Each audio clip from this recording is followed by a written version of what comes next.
Hello, everybody. What's going on, world? How you doing? I'm doing good. I was talking to them, not to you. Oh, okay.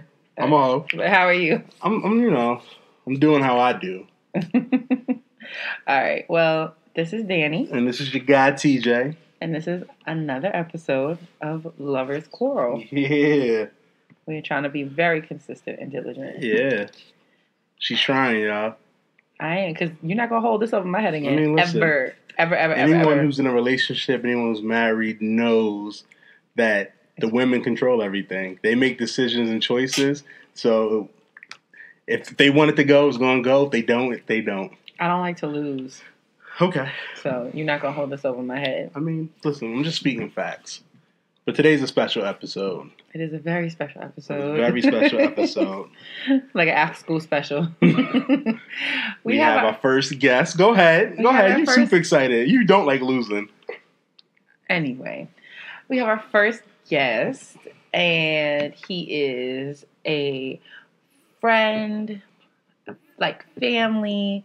He is someone who we love and respect. Mm-hmm. This is Mr. EJ Stewart. Yes. What's happening? EJ, well, TJ, TJ and EJ. That's yeah. I mean, so you know you have to get some real good conversation. I'm exhausted, so I'm gonna really try not to mix up the names. We're gonna run circles right now. But, TJ, well, let's start with this. EJ, you tell us a little bit about yourself. How do you know us and love us too, and all that good stuff. Yes. EJ Stewart, the sophisticated savage one. Part one half of the SpeakEasy show on radioonfire.com. How I know you guys?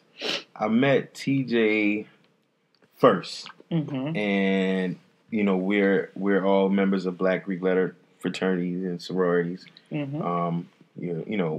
Me and TJ are both members of Alpha Phi Alpha, and you, Danny, Delta Sigma Theta, Sorority Incorporated. Ooh. And I met TJ in the sense... Subtle. She's tired. No E right now. But I met TJ, I don't remember what year it was, but he was an interest. And I talked to him about Alpha, and I had to be at least 3 or 4 years old. It was the summer of 2008. Damn, 2008. Yeah. I was 2 years old then. Yeah, summer of 2008. I was 2 years old in the fraternity. But talked to him, and I just told him, like, look, real shit, this is going to be what it's going to be. I said what I was going to say, kept in contact, for a while. Then 2 years later, I got the privilege of actually partaking in his process, which was fun. Pause. But, and then from there, I met Dani, and I was just like, Dani's dope. She's a Queens girl, you know what I'm saying? So I was like, yo, and he always said how much he loved her. I couldn't believe how long they had been together. I could not believe that. And, the rest is history, man. And, been able to be there for the weddings. Well, for the wedding, rather. I'm sorry. For the wedding and, everything else to come, man. And the fight parties, you know what I'm saying? We haven't had one of those in a little while. Fight parties. That's that new parenthood. Shout out to Yolanda's sister. Oh, God. Which one now? You got a lot of them. I ain't going to expose myself. I know. Not today. Not today. Yeah. Well, yeah, so this is really exciting that we actually have a guest. And exactly. And I'm your first guest. Yes, you are our first guest ever. In life. So, here we go. I'm hyped now. Let's go. So, we just... No, you got it. Okay. You got it, my love. You being real sweet. Okay. That's crazy to me. All right, let's see by the end of the show. When we get to the Lovers Quarrel section, that's usually when he be telling me I'm all types of things. You called me a thought last week. I said that you're because I had a Black Planet page. That's a thought. That's not. Oh, that's Black Planet was all you could have at one point. No, thank you. Yeah, Black Planet was the wave, the move. Okay, the move for what? Listen, I had my Black people. No, I had my most stable relationship probably in my entire life from that. You're the first person I ever heard. I bagged a joint, right?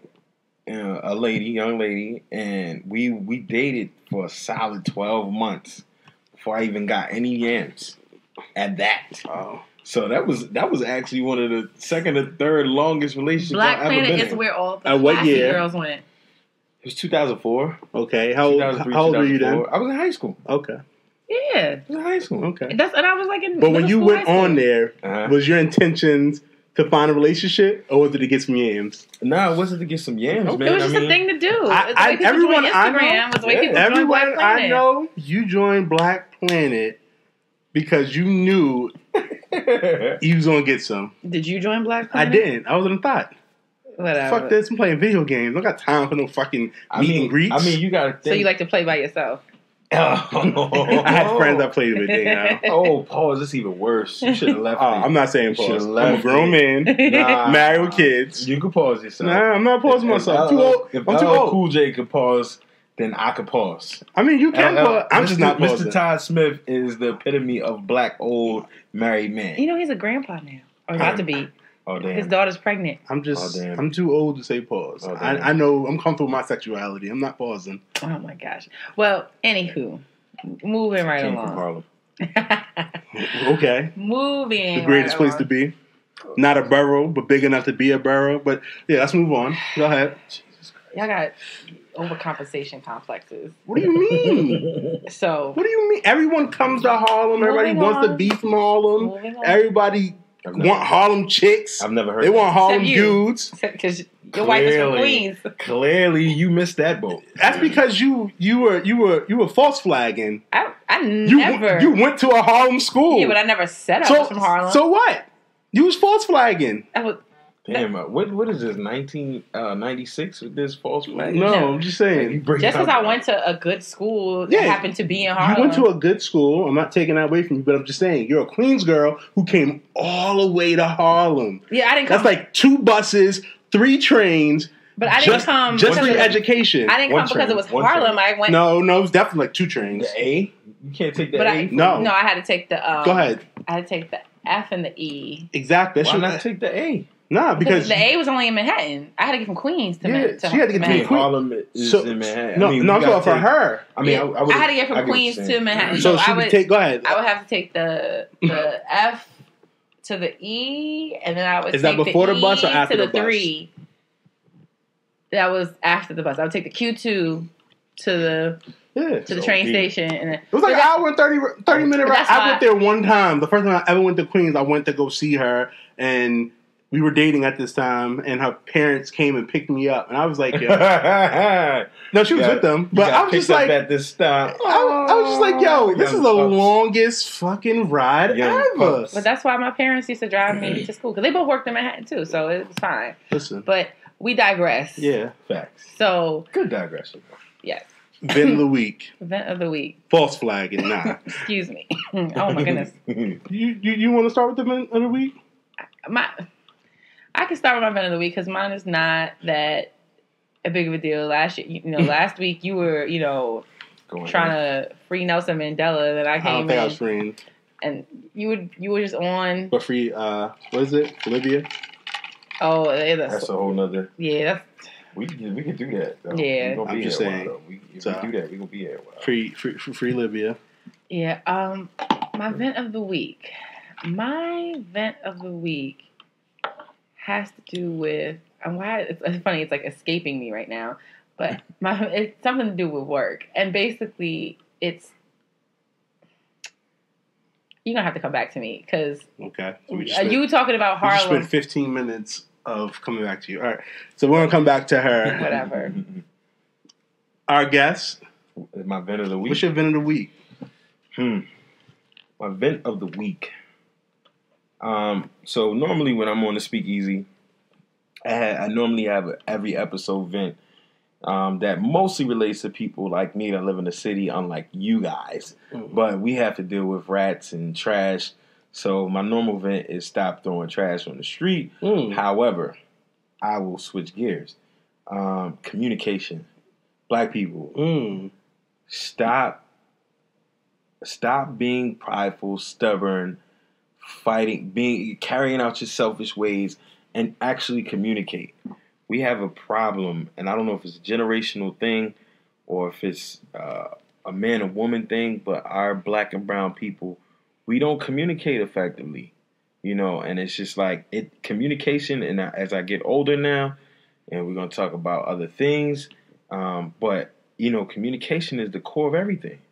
You know, it's being able to convey that message, convey your feelings, and listen and appreciate to it. So, you know, communicate. I work in an environment right now where like communication is non-existent. Like you're in a meeting and you literally get yelled and talked at.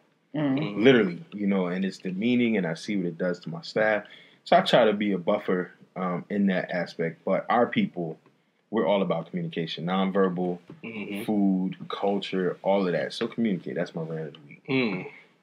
I like it. Of course. We come back to Danny B. Okay, in a place to be. That's fine, and we can do that because it's the same thing that happens with my kids, which is like sometimes they forget. I'm like, you know what? We'll come back to you. Get yourself together. Respect. And you come back to it. So I'm just stalling because I have Vince, but you know what I mean. I just got to make sure that it comes out right way. So go ahead. Okay. Well, it's something that I know it comes with time, especially when you're dealing with kids. But something that just frustrated me was that, you know, I have students who are amazing. Every day they come in and they try their best. They're just pleasant to be around. They're funny. They're charming. I have one, two, you know, are my Sour Patch Kids, whether they're good days, they're bad days. And then I've got this smaller population of my kids across the different grades who it's just like, there's no accountability. There's no ownership. You know, one thing I always say to my kids when they mess up is, you know, and I tell them, I'm like, I don't expect perfection. I just expect you to acknowledge that you were wrong and then let's move on from it. The times when I have to like go back and forth with my students or there's consequences or there's something else going on is when they like refuse to accept that they did something wrong. And I mean, you're talking about like hand in the cookie jar wrong. Like I'm looking at you do something that you're not supposed to be doing. And they just will like defend and deny till the cows come home. And then, you know, some of them will come back a little bit later and they'll be like, I realize that I messed up and I'm going to do better and this and the other. Now, this is, of course, why I understand that this is a child. But the thread I'm getting at is something that applies to all people, which is something that TJ always talks about too, which is like...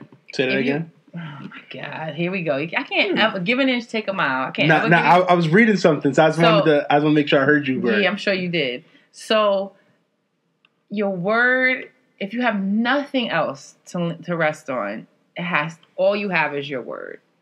And you know, when you got no other collateral, you've got nothing else to you have yourself. And people, you know, in the very least, if there's nothing else going on, people will rely on you and trust you based off of your word. Now, that being said, you got to show and prove. And sometimes, like, you get these kids and even adults that I work with who, you know, or have worked with in the past who will, you know, put it on their word. And it's just like, you would have never thought they even made the acknowledgement or addressed it or anything like that. And it's just, I'd be lying if I didn't say it was frustrating. You know, I give 110%. 99% of the time. And sometimes, you know, as a teacher, you are happy when it clicks and it finally get it. Even if it's not educational, even if it's just like how to be a good person 101. But then like sometimes the days that they don't, and they don't realize that like I've got nothing else. I have no empirical evidence that says that you're going to do what you're supposed to do, except for you promising that you're going to do what you're going to do. And you still fall short. And I'm like, you know, some days it's just, you know, and with some kids, when the ones that I really cape for, like I go hard in the paint for against other adults, like, you know, people who have washed their hands of them and they don't, all I'm going off is their word and their promise to me, and they fall through, and it's frustrating. But don't get it twisted. I readily acknowledge again that these are children, and children are not expected to do the same things or to be as accountable as adults because they're still learning. Right. But you know, I just kind of shake it off and dust myself off again, and try to impose upon them the importance of being a young man or a young woman of your word, because that's all you have at the end of the day. And sometimes you gotta do that because they don't have no one doing that for them. Some of them don't. Not only that, though, you know, the element of them being kids is like, you got to remember that they're still kids. And the 100%. generational time now, you know, is everything is accountability goes elsewhere. Mm-hmm. I have a major issue with my daughters Facts. on that, and I drill them on that on a daily basis. And it just makes sense because, honestly speaking, they're much more wiser than we were as kids. Mm. When we were kids, it was just like, you do what you were told, and if you didn't, you knew it was a wrap. These kids have so many avenues of where they get information, Mm-hmm. and they finagle certain ways, and then we're so much more sensitive on these kids than we were when we were kids. Mm-hmm. It's like they can say anything. Like, my kids always, the first thing that comes out their mouth, it wasn't me, but I'm like, what did you do? Mm-hmm. You see what I'm saying? Like, even if somebody did something to you, what did you do? You know, if they hit you first, daddy's always going to be like, you know what I mean, do what you got to do. But how did you get in that situation? Mm-hmm. What led up to that? They were talking to my friend rude, so I said, be gone before I get mad, because this is where you're in trouble. So it's like, you know, you fighting that battle. The kids should never frustrate you. Now, your employees and the system, that is a managerial thing. And it's funny to me because I wondered, and I want to ask you, I don't want to take over the show, but this is what happens when you have people that interview people too. But, you know, I always wonder how much professional development or professional relief do teachers get? Because if anybody manages people, it's y'all. Mm-hmm. So if the administration is not unpacking y'all stress and then figuring out how they can do better, you're always going to feel like everything rains down on you. Mm-hmm. When you really can't do but more than you can control. Absolutely. I feel like, to an extent, like, I mean, like, we know when we professionally develop, it's, you know, definitely like the major focus is obviously like the academics of it, the strategies and tools for the stats to be able to be effective educators as far as the academic side of things. I would say that maybe there's acknowledgement that obviously like there needs to be work-life balance. There needs to be,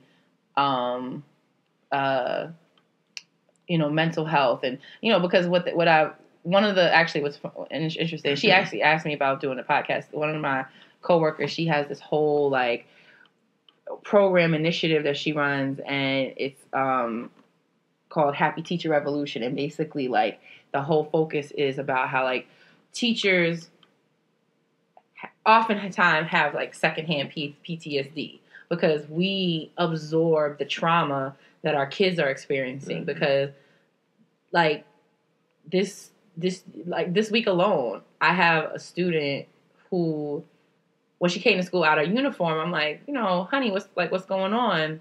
And then like she was like, oh, I got locked out. So I was like, oh, you must have like left your keys, and then you were at your we know how our kids, these like city kids are, they'll be at their grandma's over the weekend, and then they like forget to get the keys. Later on, I'm finding out it's like, no, she got locked out like because the people that own the house or the room that she's renting, her parents' family is renting, locked her out. Like she's homeless. And it's like, I'm expected to teach her. Mm-hmm.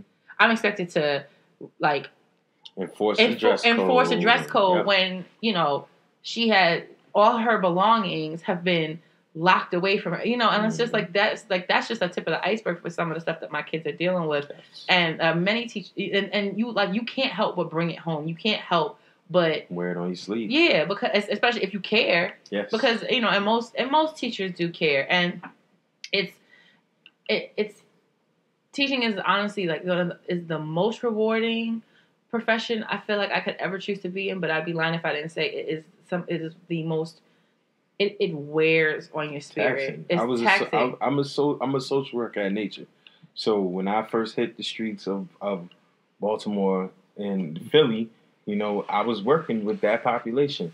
And also on top of that, there's not enough synergy between us and y'all. Mm-hmm. When I would get a kid enrolled in school, was like getting the passport. I'm like, yo, like he's a ward of the state. I got everything right here. What do you want from me? And then not only that, situation like that. If I'm a CPS worker, I got to know that, I can't just come in there and just want to remove this child. I have to figure out what can I do? What can I figure out? Because then it now affects you. Because now, if I've taken this girl out of your school district, I've taken her out of your class, this might be your top student. Mm-hmm. You know what I'm saying? The one you look forward to. Mm-hmm. That has an effect on you, has an effect on the class. Mm-hmm. I mean, I get it. Trust me. I mean, we could spend hours just like unpacking the things in education, but because it's just, there's so many levels and layers to it. And I think that I will say this, is that's why, like, when I say, like, I'm exhausted, like, I regret ever saying I was tired before I became a teacher. I regret ever saying I was tired before I became a mother and a teacher, because it's just new levels of tired. And it's not just because I'm, like, you know, I always, like, joke with TJ and stuff. Like, some days, like, I come in and it's kind of a hit the ground running type of job. Like, you don't get to sit at your desk and be like, oh, I'm going to check the news, I'm going to go get breakfast, blah, blah, blah. No, it's like I come in and I've got, like, a 7th grader who's got Instagram drama from over the weekend, who's worried about, you know, and it's like you got to start, you know, figuring stuff out as soon as you get there. And that's from, you know, the second I walk in the door to the second I leave. You know, I can easily clock 12 hours in that building without batting an eyelash. And then I got to come home and, like, plan and do all the stuff like that. But this is not all about me. No, it's real. It's real. You know, that was my vent. Was able to vent that, because it's dope from one person that's been in that aspect. You know, because and that's the other thing, the other communication piece, man. As a social worker, I'll be cursing on here, right? Yeah, I never shitted on my teachers. Like, I never, like, there's no way. Like, y'all my eyes and ears. Like, even when I do therapy now, I go in there, you know, I know who to talk to. I mean, but the things that we do, man, and I commend people like you, because it's priceless. You know, I have this, I usually go on another rant where we talk about Black excellence being so focused on STEM and technology and shit that makes money, right? But what about the Miss Byersons, the Miss Johnsons that taught your little black ass about math, motherfucker? You know, like, that ain't Black excellence. You know, and our professions are the last ones to get paid. You know, we're the first to get funding cut. You know what I'm saying? But we hold the key to the future of this country, and that's how ass backwards this nation is. You know, we're dealing with opioidemics, mental health, lack of education, but we the first motherfuckers to get the chopping block. You know what I'm saying? So it's like, you are doing what you're doing. It's going to pay off. You know, you got to find your thing, because financially it may be what it is or it may not. There's ways that because that's a motivating factor. Nobody needs to front like money don't mean something. Money means something. But you're going to get yours. You're going to get your fill, your reward. It's cats in NBA that be like, yo, if it wasn't for my Miss Byerson, my Miss Johnson, I'd be trash right now. I wouldn't even be here. You know, so them times where you feeling like you just pledged out and you need to probate. You know what I'm saying? It's the biggest haze. In facts, but nobody else can do it. If the Fortune 500 guy could do it, you know, nobody could do what you do. So, well, I appreciate that. No doubt. So my vent don't really matter anymore. Your vent's cat. Well, my vent's never cat. I'm just saying, it's just, you know, I kind of feel like how you felt last week. I know. Like you just dropped this bomb, and I'm gonna come up with some trash. Like shout out to the lady that took mad long at the red light. Cut me off. Now, my vent has to do with just work, in the sense that, you know, they tell you go to school, apply for jobs, and that's how you're supposed to do it. And then you go to school, get your degree, you apply for a job, and they say you don't have no experience. Okay, but they never told you that when you was in school, work, get internships. They don't tell you that. So now you're like, what can I do? I'm getting my master's. Get your master's. And then now that you have your master's, you look at jobs, say that you need to have your master's, you have your master's, and they still tell you you don't have the experience. And it's just like, it just continues. Like, there's no right or wrong way. And I feel like all that shit really doesn't matter. Like, if I'm interviewing this person and I know that you're going to do this job the right way, that should be all that matters.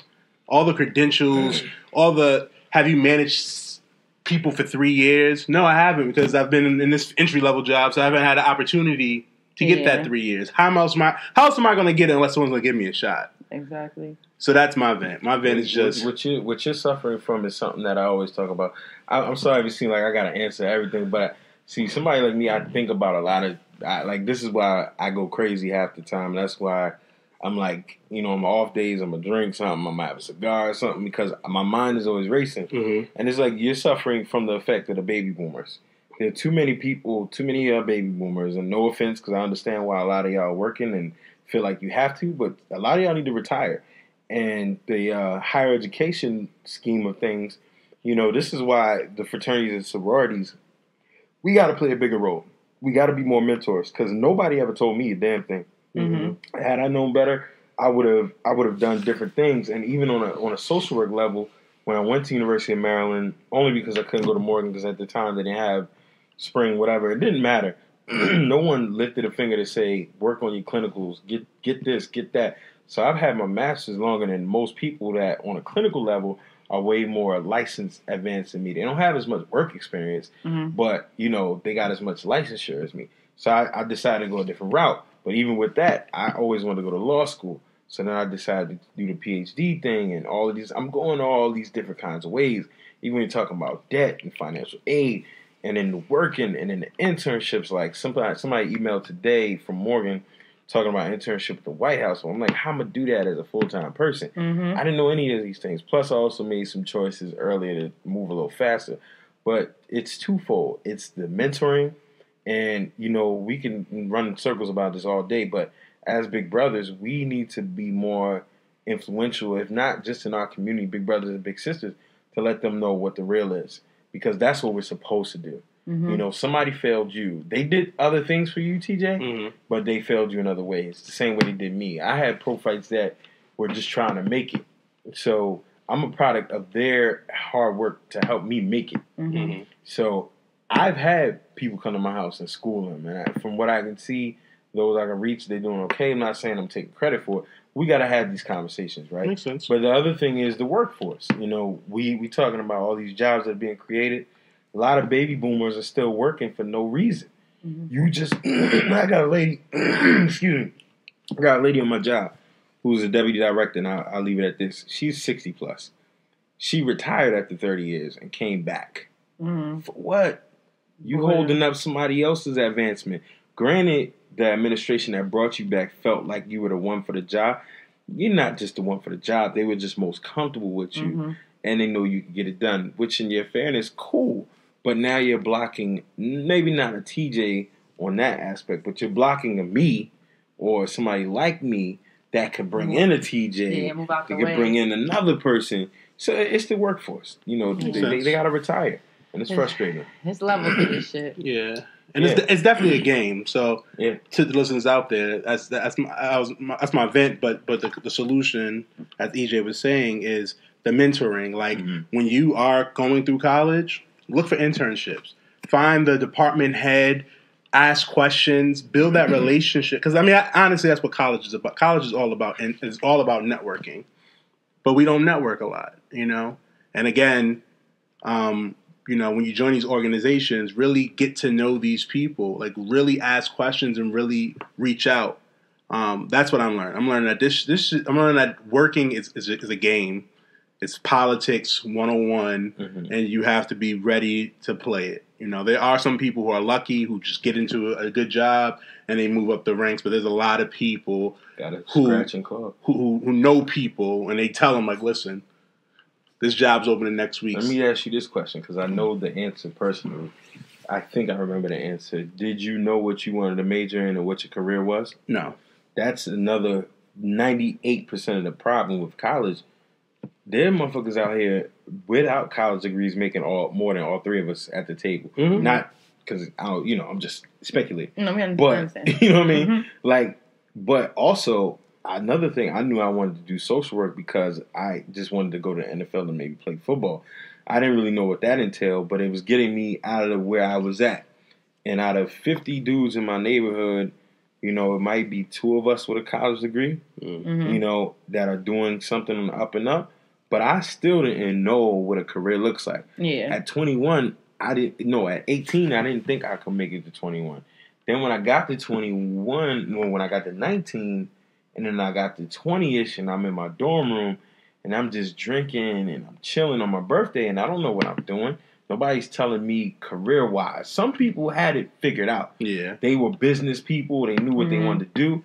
You have to also get to these cats in high school and say, if you're going to do the college route, got to figure it out. Because then you plan a trajectory to say, my next 4 years are going to be geared to this. That includes internship, major, and then even after my internship, I don't just have to have an internship. I need to get a job. Mm-hmm. You know, that's why we're so behind culturally. You know, when I met the former director of the FBI, who's now the lead prosecutor Mueller on this whole Trump situation, I met him at Princeton. Mm-hmm. His daughter was at Princeton. Mm-hmm. You know, but he was I don't know how many generations of going to college. Period. I don't remember where he went, but he was there. He's the director of the FBI at this point. His daughter's at Princeton.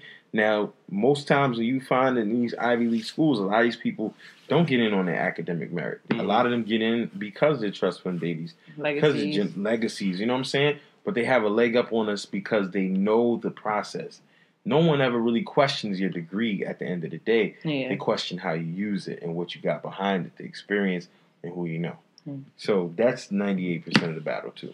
Yeah. That's funny. I think it ties all together, so even with education, because if you, for argument's sake, if you feel like by the time you leave high school, you should have a general idea of what you want to study, and then you go to college to kind of, hone in on what that is.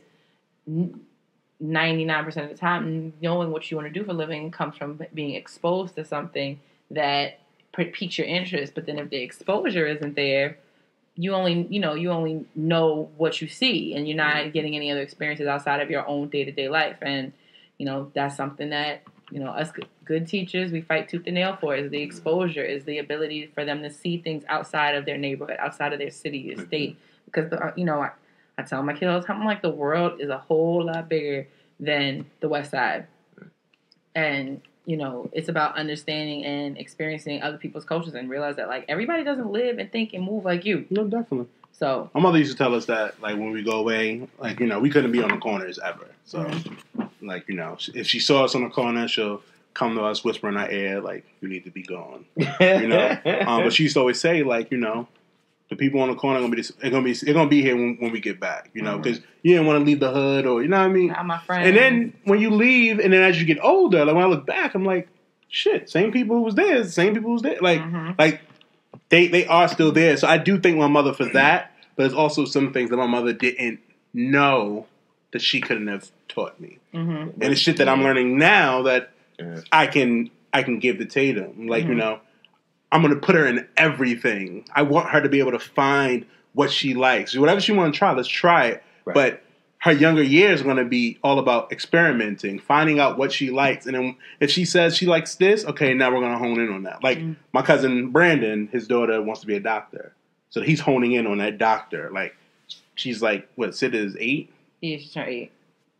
So, he's lucky in that she's like, I know I want to be a doctor. Cool. Now we can get everything towards being a doctor. No, it's funny you say that, and we're supposed to be better than our parents, of course, because we got to American dream. We got to also realize that our generation of parents, my mom's had 2 degrees that she got for free. Didn't use neither one of them motherfuckers. Maybe one. She got a maybe I don't know something, but I know psychology was one of them motherfuckers. She didn't use it at all. She liked psychology. But all my mother wanted to do was be a mom and raise me. She didn't care about being with my father, which had an adverse effect in my life, period. Because I had a lot of anger. I was with a lot of angry, fatherless kids. Did a lot of wild shit because of my anger. You know what I'm saying? So I can't take nothing away from her because she did what she knew she needed to do. She put the roof over my head. To this day, we don't have a real tight emotional, I tell her everything kind of thing. It's like disciplinarian, but it's different things that we learn from that. And it ain't going to be perfect. Yeah. And, you can just shoot your best shot. And it's funny because, I had a moment this very weekend with the girls. And my oldest, she can dance, step. I mean, you show it to her, she does it automatically. She's dope. And she raps. And, like, I'm reading, like, she gave me the rap. She gave me the rhyme. Over here, like, whatever. In the moment of things, I gotta kind of brush it off because this is the way I do it. You know, I got to give her that tough pledge. And then I got to watch what's going on with her sister. Then I looked at her, I'm like, damn, she's actually pretty dope. And then she's fixated on this idea of running a restaurant. And it's funny because I had a daydream where I actually saw it. And this was the first time that I ever envisioned any of my kids as older people. And my experience with running a restaurant, I'm like, shit, that actually makes sense. You know, who better to tell her than me? You know what I'm saying? So I say that to say, you know, you guys got a great foundation. You got a great village.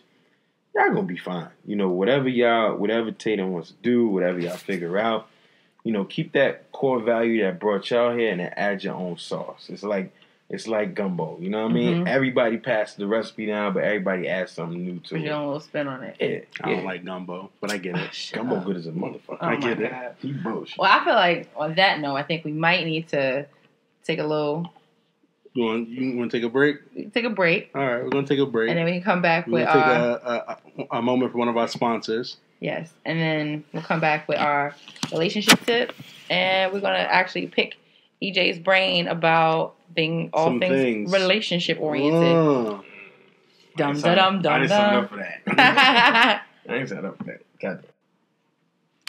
Recognize a Woman, LLC was established in April 2015 in Brooklyn, New York by founder and CEO Sharnae Stanley. It began with the idea of complimenting and empowering women through fashion. Raw handbags are handmade handbags inspired by phenomenal women. Each handbag is named after a powerful, iconic woman in the world. These beauties range in uniqueness from fringes, furs, distressed denim, metallics, to backpacks, and more. All handbags are designed for all women to wear fearlessly, spread womanhood, and inspire. To check out Raw Handbags, visit www.rawhandbags.com. Go to Facebook, www.facebook.com/rawhandbags, and on Instagram @shopraw. Feel free to enjoy 10% off your first purchase using the code LOVERS10. Thank you to Raw Handbags for sponsoring Lovers Quarrel. I was about to say another name. Lovers Quarrel. Make sure y'all check her out and support and use that 10% off. Exactly. Support black businesses. Exactly. And, Char is the best. And as we move forward, I was going to go for our relationship tip of the week. And I've decided. You've decided. I decided. Yeah, she let me decide this week, guys. You know. Okay. Typically, I gotta run it past her. Is it okay, dear? I'm rolling my eyes, y'all. So, a recommendation is to do, what is it called? 5 love languages. The 5 love languages. There you go. See? Take the test. Even though I came up with it, I still got to run it past her to make sure it sounds good. So the 5 love languages, which is a questionnaire that you and your partner can fill out, and it will tell you what your love language is. Do you know what the 5 are, Danny? I think they're, acts of service. One's like gifts. Another one is like touch. Another one is, it's escaping me right now. Because I know what mine is and I know what yours are. Which ones you said already? I said so acts of service, physical touch. Quality time. Oh, quality time. Receiving gifts. Yeah, I said that one. Acts of service. That's mine. Words of affirmation. Words of affirmation. Sometimes you got to hear it. I just call.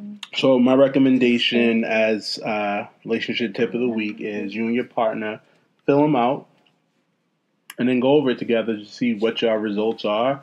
And it should tell you a little bit more about yourself, a little bit more about your partner. You may be surprised from it. And me and Danny's going to do it and report back to y'all. Yeah, within the next week. Or 2. Because, life be moving. This is live. We good, right? Yeah, okay. yeah. No, you gotta move nothing. I just don't know. Nah, I could attest to that. That's real. Like, that was one of those things as a man. I was like, get the fuck out of here. It's real. I did it like 2015 for the first time. I got a cross between acts of service and the affirmation of words. Yes, like I got a cross between that, like kind of in the middle. That's how I took it. But nah, that shit is real. And now I actually think about it when I apply things to myself. So definitely. Yeah. So that's someone who's speaking from experience. Me and Danny did one before. Experience. We did it, I think, in 2013, 14. Well, we did it with Mercedes, so it had to be after 2014. So we did it, but I think it'll be fun just to do it now because so much time has passed. Our lives have changed dramatically. Dramatically. Yeah,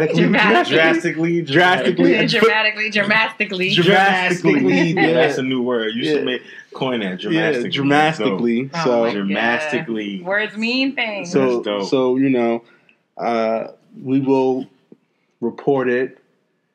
I don't think mine's changed, but okay. We'll see. I don't remember what mine's is. You did it last week. You did it recently, right? No, we did a couple years ago. Oh, if you did it years ago, it probably has.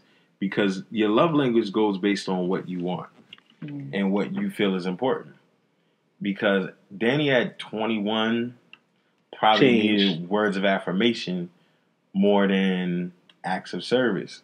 You know what I mean? It's just like, for me, none of them shits probably would have applied at 19. Yeah. Because I wasn't even thinking about it. Yeah. But now it's like... It's savage. Oh, yeah. Oh, my God. Still savage. Still savage. We got some questions for you, Mr. Savage. Sophisticated savage. Sophisticated savage now. Put some respect on my name. Okay. Pardonnez-moi. Mm-hmm. So this is a relationship podcast. It's, we're an old married couple, whatever. But you're old. I'm not old, but go ahead. You shut the hell up. So I think it's great for us to get somebody else's opinion on things because TJ and I, although we have a wealth of experience in some areas and arenas, it's kind of a limited scope for obvious reasons.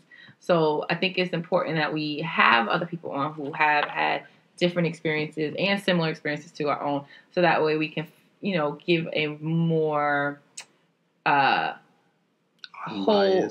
not even to say unbiased, but a holistic view or on a topic. Mm-hmm. So I have a couple of questions. Okay. And we can just take it how you want it, and we can go from there. And then, more fire. All right. So the first thing is, what do you think are the key components to a successful relationship? Well, just to give you some backstory, I was married, and it's technically, not divorced all the way yet, but I was married 8 years. Mm-hmm. I got married as a young pup, real soon, and I didn't even really understand any of that. Mm-hmm. So looking at a successful relationship, I think it's relative to what you and your partner first have to define as success. Mm-hmm. What do you want to see happen? Do you want to see yourself progress as a career-wise on your own? Do you want to be like, success is us being married and happy for the rest of our lives? You have to define success together. And then you also have to have a deeper understanding of each other. And you're saying the key components. I want to try to stick to it. Having a deep understanding of your partner. Mm-hmm. And understand their trauma. Mm-hmm. Understand their relationship trauma. You guys are fortunate in one reason, because you have been in each other's lives for so long. But there are people that might come to each other with relationship trauma, baggage, and when I say relationship trauma, I say that like any other kind of trauma, like whether it's rape, whether it's assault. You got to understand that I might have had a chick that was with me, and every Sunday she would say she's going to the gym, but she's going to smash 5 dudes. Mm-hmm. So now every woman that's with me and she goes out on that Sunday night, I'm a wreck. And then the communication and everything else, it's crazy. And we as people, if you're going to take on another person, and this is why I'm saying you have to understand what your level of success is. Are you dating to be dating in the winter because it's cold? Or are you dating, are you cuffing season? Or are you dating because you want to have a family, a marriage, and everything else? What is your definition of success? Mm-hmm. A lot of people want a trophy piece for the holidays. What do you want? So some of those things, so virtually what I'm saying is, a lot of these things to make it happen before you even get on the battlefield of saying you are a relationship. Mm-hmm. What do I want from you, Miss Byerson? What do I want from you, Mr. Byerson? Yeah, that's deep. Then, we didn't have that. But see, y'all had it, but y'all kind of developed it through the fire of that's what I'm saying. being with each other.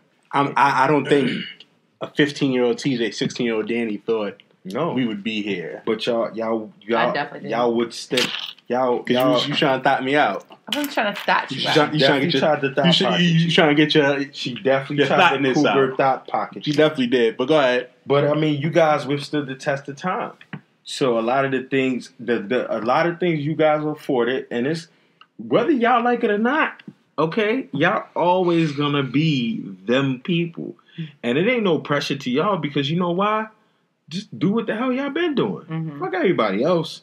You know what I mean? Yeah. But other people, like if I meet, the Spanish fly, you know what I mean? Yeah. If I meet her, you know what I'm saying? And I'm like, yo, what's good? I gotta accept her relationship trauma. She gotta respect mine. And then it's like, well, the biggest theme nowadays is like most people ain't even thinking relationship. Mm-hmm. So we talking about a successful relationship. Is that even the first thing on my mind? Mm-hmm. Or do I want a trophy piece? Do I want a cuddle buddy? So I say that to say, successful thing, learn your partner. Make sure that y'all on the same page as far as what y'all want to do to be a successful thing. And then take it from there. That's one start. Well, thank you. That was very insightful. Very insightful. I mean, I told you, man. He's something like a doctor. Oh, my goodness. Don't let Chico hear that. Next question. What? Well, so you touched on the fact that you are going through a divorce. Facts. So it kind of ties into, I think it was week 2 or week 3. We had an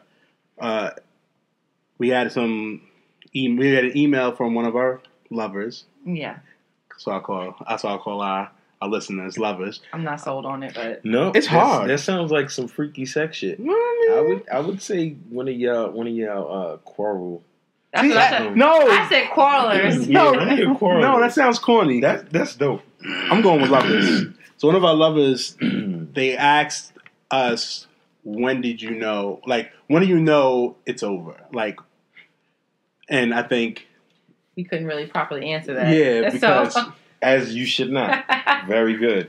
For me, as I said, I got married very young.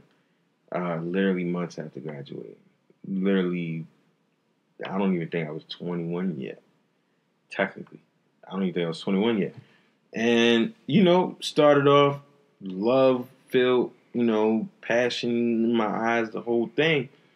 And going through the years and I'm only speaking for me, and like I tell people, this is a thing that I need to kind of coin. But when you're working with people, you're not working with cars. Everybody's different. Mm-hmm. And another thing I say, matters of the heart is something very difficult. I just felt like when I had enough, when I felt like I wasn't getting back what I'm putting out. Okay. And we all could feel that in certain ways. Mm-hmm. And sometimes I had to check myself to be like, well, maybe it's you. Mm-hmm. You know what I'm saying? And I went through that for years.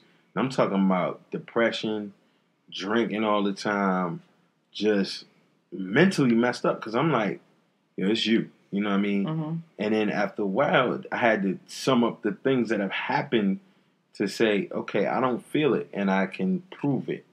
And then it becomes an issue where it's like, well, you trying to keep a family intact. You don't want to blow this whole thing up because you got repercussions. If it was just me and her, I'm gone. See you later. Excuse me. You know what I'm saying? But it's tough, and you never really know until you know. And so even in the process of things, my actions, whatever they could have been, whether they were foul, whether they were great, I know myself. So I know that if I'm able to not look at you the same way, and I'm able to entertain other things, I'm able to entertain other ideas that I may not be with you. The other thing is, I never truly, at that point, saw forever with that person. Mm. And I don't think anybody always does. But I think after a while, you should be like, all right. And, it's like I'm a person that I love language. This is why it applies. Acts of service. If I'm sick and I'm really messed up or something happening to me and you turn your back on me That's it for me. Because my relationship trauma or just my trauma in life, I'm a creature of habit. Yeah. So it's like, all right, if my daddy says he gonna come get me, I'm 8 years old, he don't come get me, and you let me down, you don't think that carries you your whole life? So it's so many elements to it. And really, people really don't know until they know. And it's like when you really get tired to where it's physically and mentally just killing you, you have to somehow find the strength to do it. And then even then, you question, like, is this the right thing? I don't know. But if you're happy with your decision, that's a big indicator. Very insightful. Yes. Because I was processing and taking it all in. And I think that's I appreciate your candor. Facts. So you kind of answered that already. This is a little bit more, I guess, surface level as far as things that could lead to a demise of a relationship. So when TJ and I were talking again about like when you know it's over, like what are you? We came to the topic of like deal breakers because there are things that kind of like you said like evolve over time. There are things that you start to wake up and you're like, this is not where I expected my life to be, whatever. And then there's some situations where it's a little bit more abrupt. Yeah, I didn't have any. He didn't have any. Because in my eyes, I'm saying that what may have been a deal breaker before, because where we're at now, may not be the same deal breaker. And so many more moving parts. Danny's is cheat and beat. Cheat and beat. They may have to be. Beat it. That's another phrase we're going to have to call it. Yeah, cheat and beat. Because the only way I'm kicking rocks at this point is if he cheats or if he beats me. Like everything else is work throughable, basically. Correct. But if he steps out on me or he puts his hands on me or, emotional and verbal, those all matter as well. So that's my clause, my policy, whatever. I'm still sticking to... You got nothing. I have nothing. It's a moving part. So, the deal breakers. Everything changes. So give us like 1 to 2 deal breakers. Like the abrupt things that are like, she clips her toenails in the bed. Done. Yeah, I touched on it, but I can give some insight. I'm with you, Danny, to a degree other than the cheating piece. Cheating never really was in it's circumstantial. Cheating was a thing of mine that was an issue, but I got it. I didn't get it, but I got it. And it was just like, if I mess with you hard enough, I can let it go to a degree, but it's always going to be something. The physical part, I'm not with that at all. Like, if you putting your hands on me, I mean, I can defend myself, but that's something totally different. It's just not an environment I want to be in. But I guess deal breakers for me is really the not being who you said you are and letting me down. But that goes back to what you know and what you feel. It's just like, if you can't hold me down for the smallest shit, how am I supposed to stay with you for 30 years and I might get crippled or something worse might happen? I'm thinking long term. I'm kind of like a mix between y'all. I'm thinking long term. Like, long term, can you hold me down? Like, are you going to be there? Are you going to pay attention to the things that I need and that I want? People say marriage is what? Percentage-wise. Oh. It says 50-50. It's really 100-100. And when you think about it, you're literally living for someone else. Think about it. Yeah. You guys, and I've seen it, and I got to big you up. You know why I got to big you up? Because that is an important element. This is related but unrelated. It's an important element. And this is why you have people around you that, because I'm going to keep it real with you. I talk shit to TJ all the time. I be like, you whack, you cat. I tell him the foulest shit all the time. You do. But this is the most perfect thing next to unperfect that can be. You got to big each other up.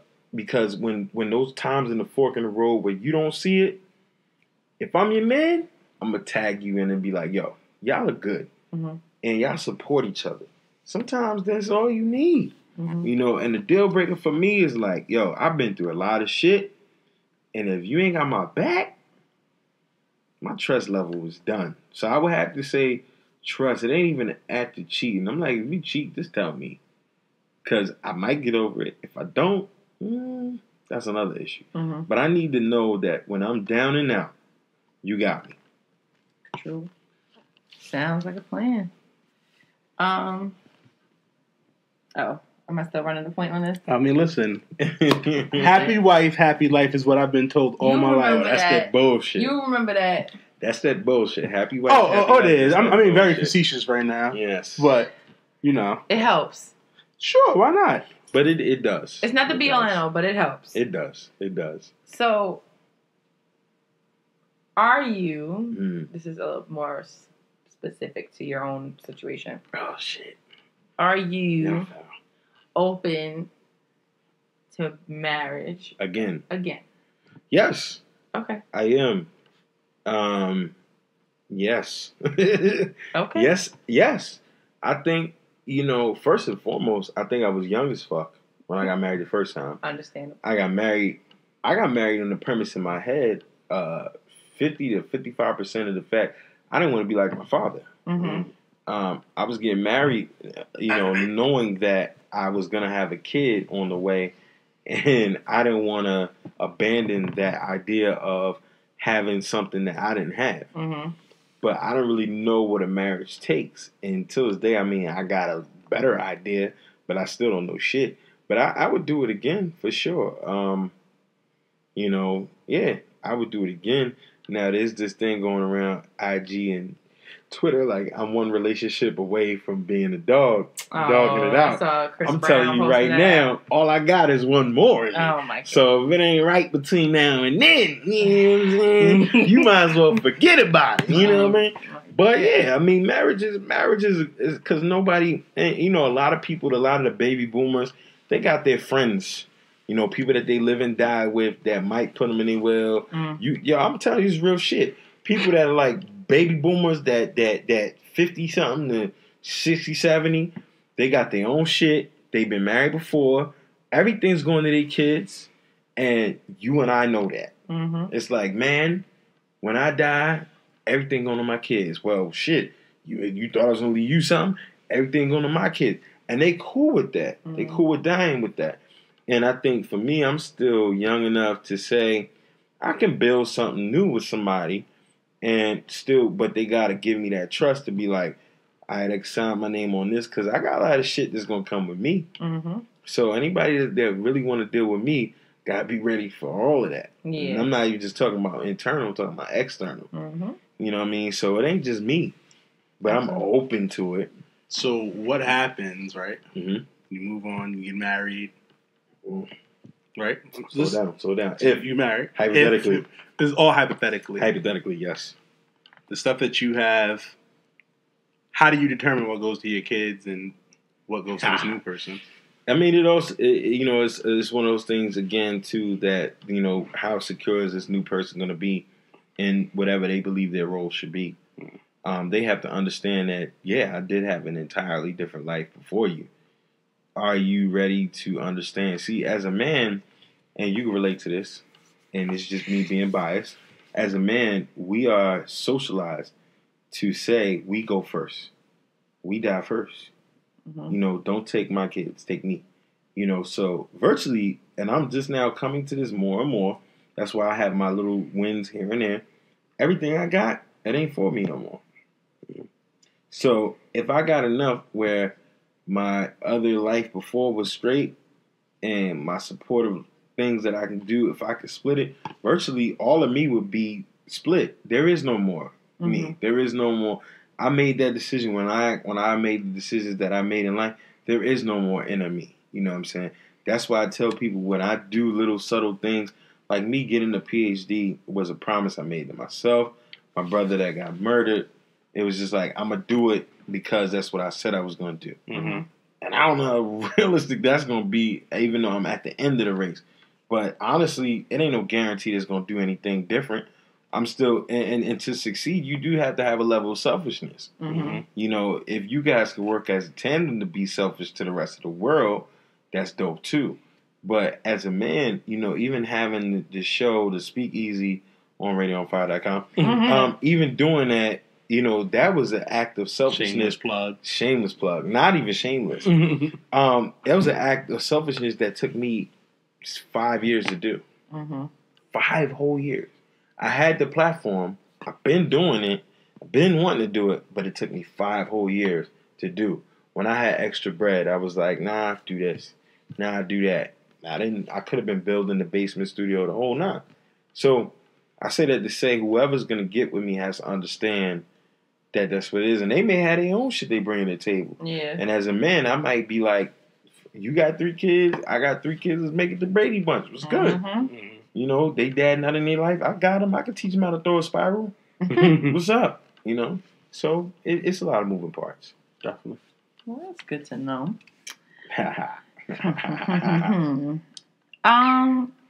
And I think this is our last question. Okay.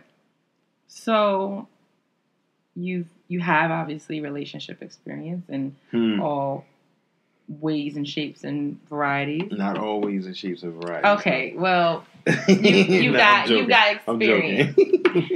So if you could say one thing based on your experience, what is one thing that you think men need to do a better job of in relationships? And what's one thing you feel like women need to do a better job of? Yeah, I say this all the time. Men, it's tough balance. Men, listen to your women more. Listen to your women more.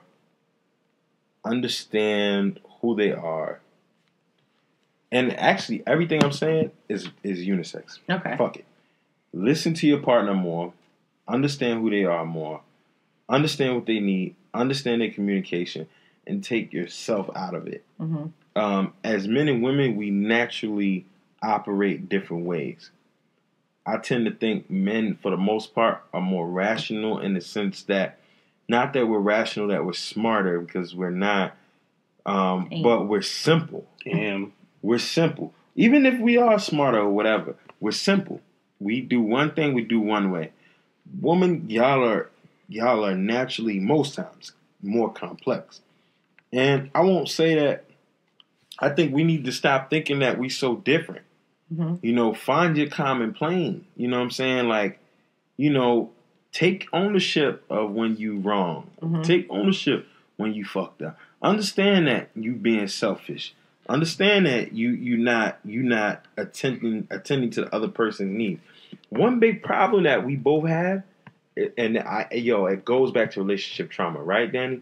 So if you used to talking to somebody some kind of way, and you be like, fuck you, E. And I'd be like, yo, that cut me deep. But to you, it ain't shit. And the only reason I say this is a unisex thing is because both sexes are guilty of this. You got people that can say shit to somebody and be like, well, I don't understand why it's a problem. And you be like, well, because it hurts me.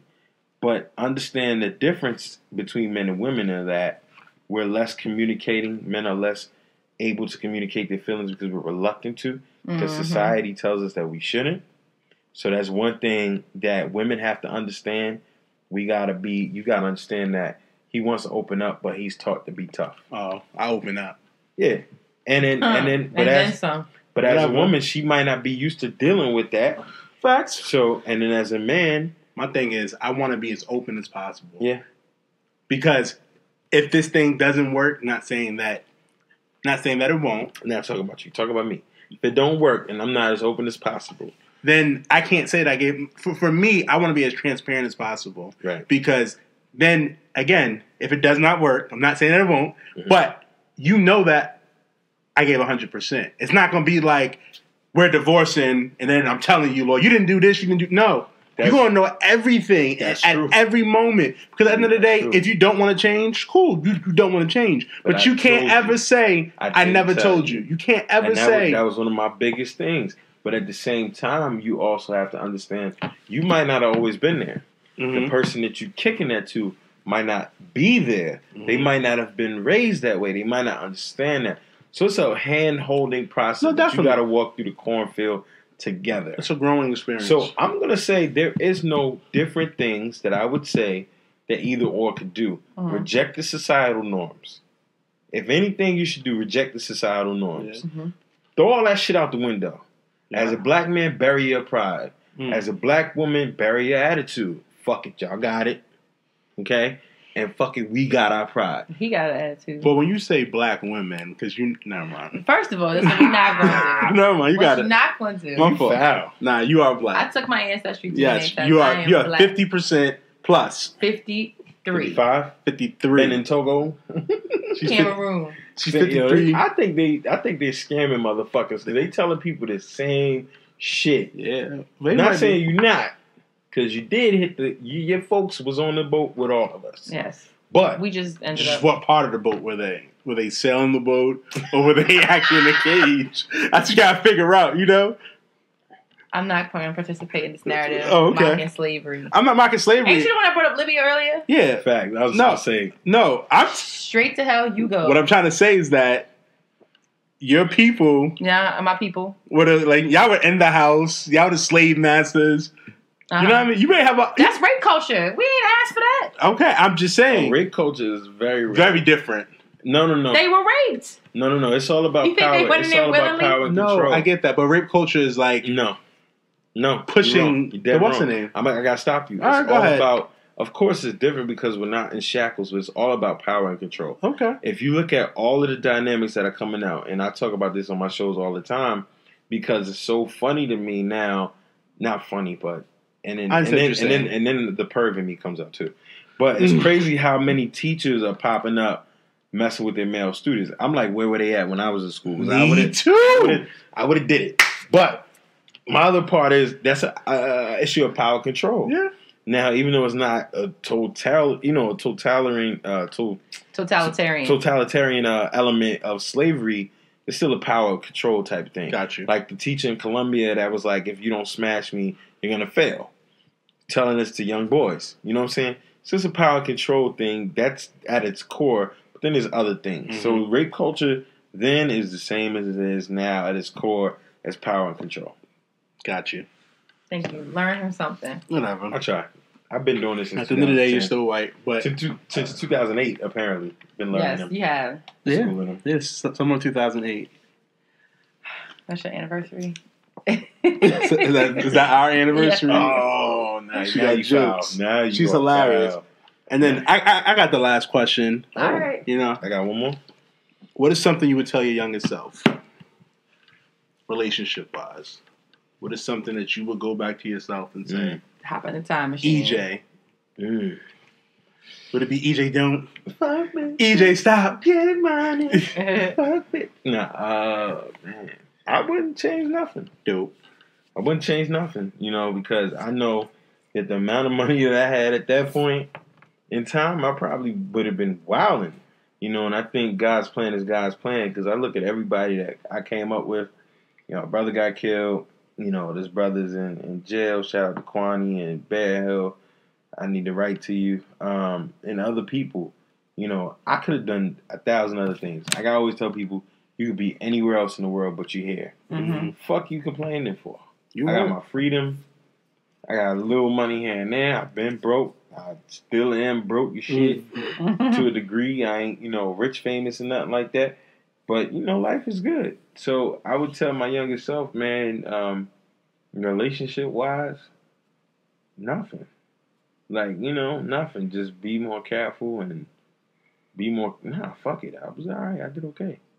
Dope. Did okay. You go through what you go through for a fucking reason, man. Fuck it. No, I agree with that. I definitely agree with it, Now, that's the unselfish answer. Okay. The selfish answer would have been like, fuck bitches, oh get my money. Gosh. But I mean, who fuck really knows all of the ins and outs of that? Most of you motherfuckers out here that is single, that ain't really dabbing the shit, y'all serial killers. Fuck it.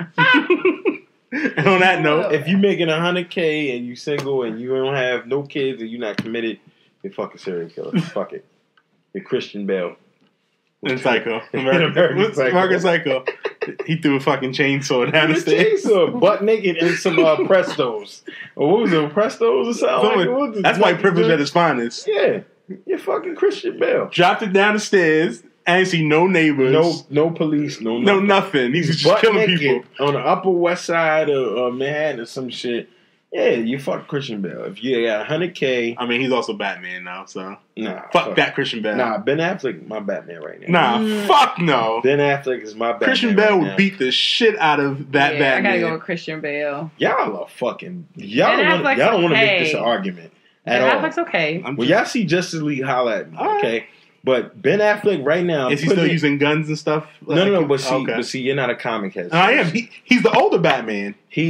Zack Snyder is. See, here's the thing: DC compared to Marvel is the best comic universe that pays tribute and homage to all of the comics. So everything you see in DC is accurate to the comics. This Batman, I'm putting it on record today. When Batman has a solo film, Ben Affleck gonna be the best motherfucking Batman we ever had. If he doesn't, he's gonna be there. That all that is bullshit. Okay. All of those rumors came from actual shit. It's bullshit. All right. Trust me. Ben Affleck is the best Batman that we're gonna have today. Guaranteed. All right. Send me that check, Ben. But you still gotta respect Christian Bale Batman. Nah, he was cool for the first 2 movies. Nah, the trilogy. But he didn't really add shit to it. I mean, he didn't really add what Batman personifies. Ben Affleck, that guy. We'll see. Even though he's kind of racist. So, on that note, we want to thank EJ for coming out. Yes, and this has been a great. part of Lovers Quarrel. Thank you for having me. Chopping it up with us. Yeah. Thank you for having me. We must do this again. Where, EJ, once more time for, third time's a charm. Yeah. Where can people find you? Drop your information. I am on Instagram. I think my name is Bourbon Ace _ or Bourbon Ace, something like that. I don't think there's an underscore. Isn't that? You might be right. Bourbon Ace at Instagram. And then www.radioonfire.com, no space. The SpeakEasy show. And shout out to DK. Yeah, Diamond K. Williams Morning Show. We're over there at Radio on Fire every Thursday from 7 p.m. to 9 p.m. My co-host, Lady Pope, Jennifer Pope, dope. We've been doing this podcast thing for like 5 or 6 years. The first time we actually bring it to an actual place. We used to do the bars, and that was a good scene, and we probably get back to that at some point. We may have to bring her on so we have a real Lovers Quarrel. Yo, I'm telling you, man, when we used to do the shows, and I'm going to get out of here. When we used to do the shows, it would literally turn into Battle of the Sexes. I mean, that's how it is. And it was crazy. You got so much out of it because what we learned, and Jennifer, I give her a lot of credit. She's a mother of 2. Single mom of 2 twin boys. What I give her so much credit is that I've never heard her bash black men. I've never heard her bash relationships. I've never heard her talk negative about shit.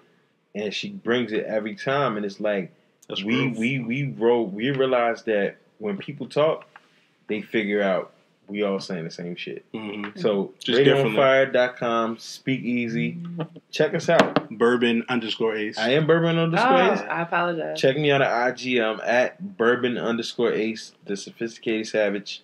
There's a Sophisticated Savage clothing line that followed me, but I ain't got no relation, but shout out to them too. Oh. We here. And you can follow us on Lovers Quarrel Show on IG, Lover Quarrel 7 on Twitter. I just tagged y'all on IG too. We have a Facebook page. We're on Tumblr. We're on Podbean, Stitcher. Google Play, Stitcher. We're everywhere. Stitcher's where you listen for sure. We had iHeartRadio recently. So, yes, we did. So just continue listening. Please reach out to us, loversquarrelshow at gmail.com. Website coming soon. Thank you guys for having me. And you're very welcome. Thank you for coming on. Danny, take us out, baby. Well, this has been another episode of Lovers Quarrel. And as always, we fuss. We fight. But we love. There you go. Every week, I be messing up. Messing. I be messing up. But, we're going to get it right. Because it still comes out the way it needs to come out. Okay. All right.